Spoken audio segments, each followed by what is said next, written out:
નમસ્કાર, good morning, જય શ્રી રામ બધાને. કેમ છો? તો આજે આપણે હવે આ જે પટ્ટી ખણવાની છે, ઓર્ડર આવી ગયું છે આપણું વિનુ પટેલનું. પહેલાં છે ને ત્યાં નાલી છે, એ નાલી દાટવાની છે. તો શું છે, આપણે ઢોળ આવી રીતે બનાવવાનું છે, બતાવીએ તમને કેવી રીતે કામ કરીએ છીએ. ચેનલ પર નવા હો તો ચેનલને સબસ્ક્રાઈબ કરજો, વિડીયોને શેર કરજો, લાઈક કરજો અને બેલ આઇકન દબાવવાનું ના ભૂલતા. તો ચાલો આજની આ સફર શરૂ કરીએ. તો આ બાજુ તો રટાઈ ગઈ છે બધી નાલી, ઓ બાજુ છે રહી છે એ દાટી દઈએ આપણે. આ તો શું છે, મેં રોટાવેટર ફરાવ્યું છે ને એના કારણે દટાઈ ગઈ છે.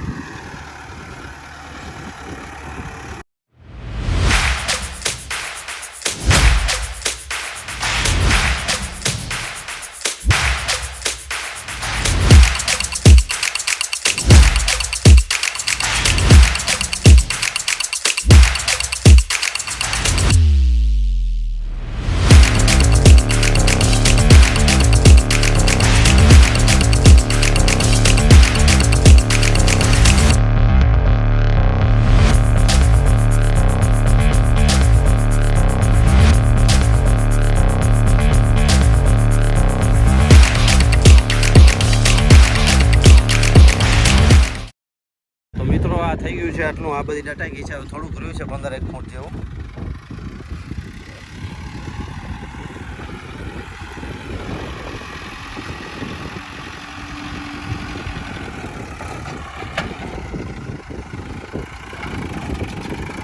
અહીંયા બહુ ઊંડી છે, આગળ પણ ઊંડી છે, થોડુંક માલ વધુ જોઈએ છે ઉપાડવાનું.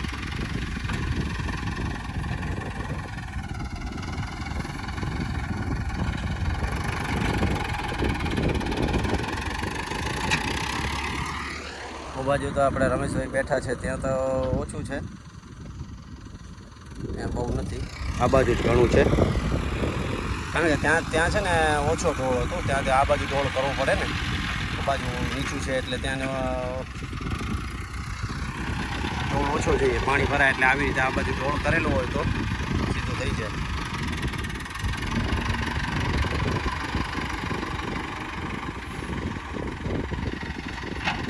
પહેલાં છે ને HMTના લોડર આવતા ને, જૂનું લોડર છે, બહુ સારું છે. હાઇડ્રોલિક સેટિંગ એકદમ જોરદાર છે એનામાં. નવા લોડરના સારા જ આવે છે, પણ આ બધું સેટિંગ બહુ સારું છે.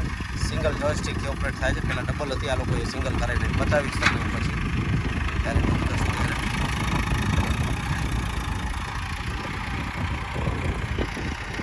હવે તો 11-12 લાખનું થઈ જાય છે. આ તો સમજી લો ને, આ વિનુ પટેલે આપણા 3-1 લાખની આસપાસ, 3-3.5 લાખમાં લીધેલું હતું. એટલે લગભગ 5-7-8 વર્ષ થયા. અવાજ હજી પણ તમે જોઈ શકો છો, એકદમ ક્લિયર છે, એન્જિનમાં કોઈ પ્રોબ્લેમ નથી.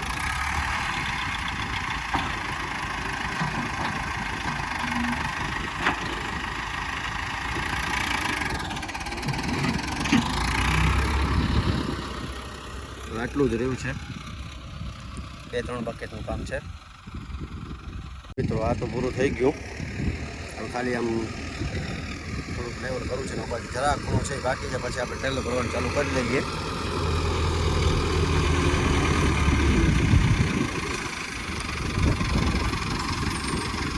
હવે થોડું લેવલ ઘટે ને. આપણા રમેશભાઈ છે, આપણા જૂના ભાગીદાર છે.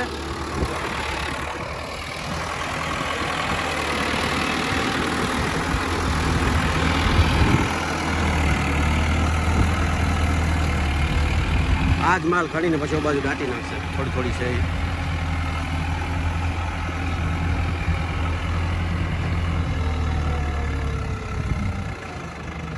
તો મિત્રો ચાલુ કરી દીધું છે ઉપાડવાનું.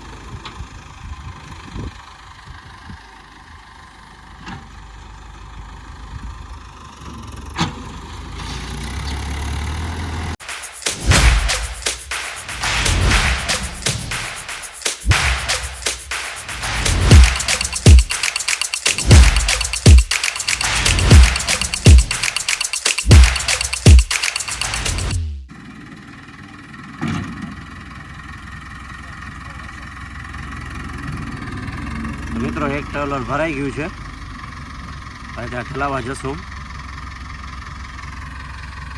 સામે છે ને ત્યાં ઠલાવી દેવાનું છે. જો આપણે બિપિનભાઈ ગયા છે ઠલાવવા માટે, દેખાય છે.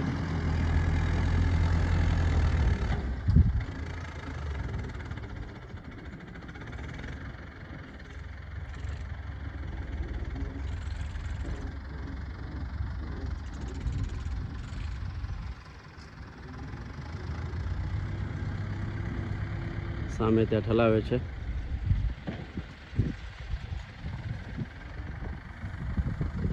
પછી છે ને આપણે રોટાવેટર ફરાવી દેવાનું છે, કારણ કે ત્યાં થોડોક અંદર ઢેફા જેવું છે. તો ધીમે ધીમે ઠલાવ થઈ જાય, સરળ થઈ જાય એટલે વાંધો ના આવે. લીસું બહુ લીસાની જરૂર નથી, પણ તો એ થોડુંક જોઈશે. આ છે ને બહુ જામી ગયો છે ધડો, 2 વર્ષ થયા ને એટલે હવે છે ને થોડું પેલું લૂઝ કરીને પછી ભરશે.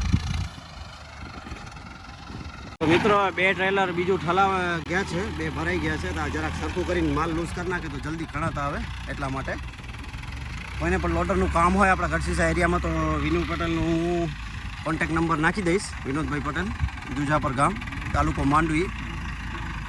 એનું તમને એડ્રેસ અને મોબાઈલ નંબર નાખી દઈશ. કોઈને પણ કોન્ટેક કરવો હોય તો વ્યાજબી ભાવે કરી આપવામાં આવશે કામ. સાથે આપણે છે ને ઘઉં કાઢવાનું અને વાલ કાઢવાનું થ્રેશર પણ છે, એ પણ ચલાવે છે. અને એના નાના ભાઈ છે રીતેશભાઈ, એ આપણે આનું કામ કરે છે, મોટર કાઢવાનું. એની ગોળી છે, એના માટે વાલ છે. તો એ વાલનો પણ હું કોન્ટેક નંબર તમને આપી દઈશ. તો તમે જરૂરથી કોન્ટેક કરશો. વ્યવસ્થિત એકદમ સંતોષપૂર્વક કામ કરી આપવામાં આવશે તમારું.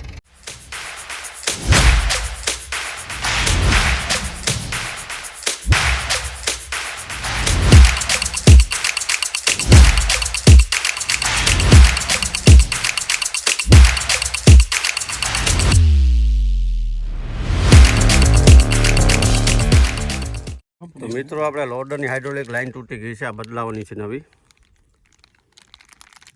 આપણે છે ને બકેટનું ઊંચું નીચું કરવાની લાઈન છે, અને બી લઈ આવ્યા છીએ ગઢસીસાથી. મિત્રો દાંતા લગાવી દીધા છે આપણે, પોદામાં થોડીક તકલીફ પડે છે એટલા માટે 2 લગાવે છે, આગળ અહીંયા ને એક બાજુ સાઈડમાં. આમ તો મિડલની સાઈડમાં છે. આટલું છે જો બાજુ આગળ થોડાક ખાલી કરવાના છે, થઈ જાય એટલે પછી પૂરું. બપોર પછી 6 વાગે છે ને આપણે રોટાવેટર આનું ફરાવવાનું છે.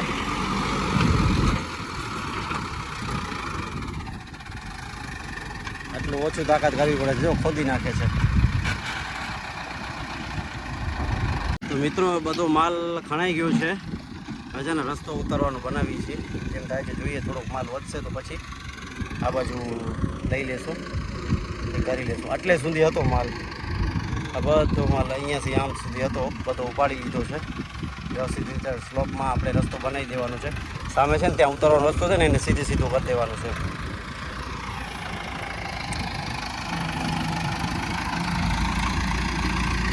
શું છે વ્યવસ્થિત રસ્તો થઈ જાય ને, મેન તો શું ગાડી આપણે ડ્રેગન ફ્રૂટની નોંધ થઈને છકડાને બધું ટ્રેક્ટરને કાઢવાનું સવળું રહે, પ્રોબ્લેમ ના થાય એટલા માટે. હા, આપણા રમેશભાઈ ઊભા છે.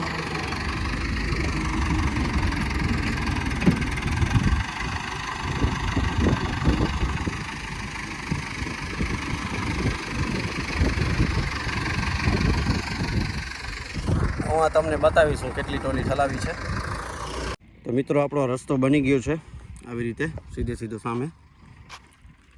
ડ્રેગન ફ્રૂટની લાઈનો છે ને અહીંયાથી ચાલુ થશે, એટલેથી ચાલુ થશે. હા, અહીંયાથી ચાલુ કરશું. આ બાજુ ટૂંકી રહેશે આમ લાઈનો, 2 લાઈનમાં. આ બાજુથી લાંબી રહેશે, આટલું કરશું. વાળામાં છે ને આમ તકલીફ ના પડે એટલા માટે. તો અમારે અહીંયા દાંતી ફરાવવાની છે, ફરાવી લઉં. તો મિત્રો આપણે અહીંયા કલ્ટિવેટર ખેડાઈ ગયું છે. હવે છે ને રીજા તોલું છે ને પેલું પાવડાથી બધું ઢેડીને સરખું કરીને પછી આખું રીજાઈ દઈશું. શું છે કે પછી વ્યવસ્થિત નિશાન થઈ જાય ને ખાડા થઈ જાય એટલે વાંધો ના આવે. આમાં શું છે બહુ કઠણ છે, આ કલ્ટિવેટર પણ અડતું નહોતું, એના દાંતા પણ એકદમ ઢેડાતા હતા. એ ટાઈપનું ઘર અવાજ આવતો હતો એટલા માટે. બહુ 1.5 વર્ષ થયું એમ જ પડ્યું છે દબાયેલું, એટલા માટે થોડુંક કઠણ છે. રીજી જશે એટલે પછી રોટાવેટર ખેડીને વ્યવસ્થિત કરી દઈશું એકદમ જબરદસ્ત. ત્યાં છે ને રમેશ આપણો મોટરનો વાયર ભેગું કરે છે. અહીંયા આપણે મોટર નાખી હતી ને, એ હવે તો બંધ કરી નાખી છે. તો ખાલી વાયર ભેગું કરે છે, જોઈએ શું થાય છે. અને હવે છે ને રોટાવેટર જોતો હોય છે, હું બોલાવવા જાઉં છું એને. ચેનલ પર નવા હો તો ચેનલને સબસ્ક્રાઈબ કરી દેજો, વિડીયોને શેર કરજો, લાઈક કરજો અને બેલ આઇકન દબાવવાનું ના ભૂલતા. તો ચાલો ત્યાં જઈએ, રમેશને બોલાવીએ. પછી રોટાવેટર આનામાં ખેડવાનું છે, આમ ને આમ બંને ગાંઠ દેવાની છે. ઊભી ઘાણ દેવાની છે ને આડી ઘાણ દેવાની છે. ઘાણ એટલે મતલબ આવી રીતે ખેડવાનું છે ને દેશી ભાષામાં ઘાણ કહેવાય, ઘાણ. તો જોઈએ હવે શું થાય છે. જલ્દી ખેડાઈ જાય તો વાંધો ના આવે, પેલું થઈ જાય રીઝાવ્યું છે એટલા માટે. ચાલો મોટર તમને બતાવું. આ છે આપણી મોટર, અહીંયા લગાવેલી છે, ટર્બો કાઢી લેવાની છે.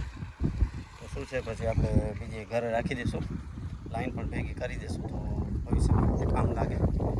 હમણાં દિવસનો વારો છે 1 વાગ્યાનો, અત્યારે 5 વાગે છે, 5 કલાક થયા છે. હજી 4 કલાક લાઇટ આવશે એટલે થોડુંક જજો હોજ ભરાઈ જશે.